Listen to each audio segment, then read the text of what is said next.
Hi there, I'm the Nature Guy, and I'm back from Gillette, Wyoming, where we're out at the camporee. And if you were watching last week for our Nature Nugget, you saw something about mountain goats in the Black Hills of South Dakota.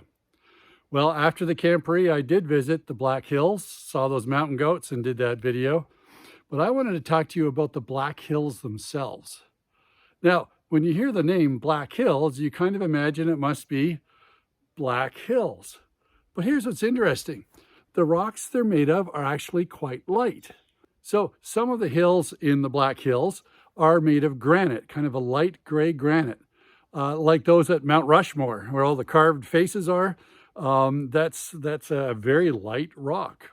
A lot of the other rock is more of a limestone, and it's often in layers and in different colors. You can see some swirls, a few swirls of black in there, but mostly light colored, maybe some yellowish browns. And so you can see layers in the rocks, but they're not black. So where did the Black Hills get their name from? Well, it turns out that when you're standing in the prairies, and if you remember the pictures from the last couple of episodes, pretty light grass, light brown grass, flat, blue sky. And when you see the Black Hills off in the distance, they actually do look pretty dark, almost black. Part of that comes from the shadows that are created by all the beautiful pinnacles of rock that are there. And that creates shadows, which makes the mountains appear dark, especially from a distance. And they're covered with all sorts of pines, mostly ponderosa pine. You see, even though you're in the dry part of the prairies, this mountain range, a small island really of mountains, has springs, so there's creeks and rivers, and so there's water. And the higher elevation makes it a little cooler. And so even though it's surrounded by prairies, this different habitat grows different vegetation and a lot of pines.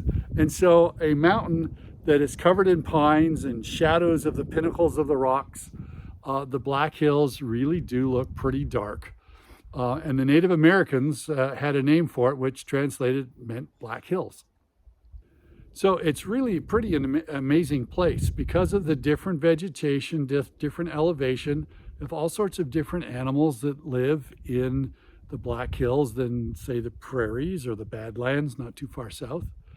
There's a lot of different birds here because of the forest. There's different insects, different food. It's a completely different place.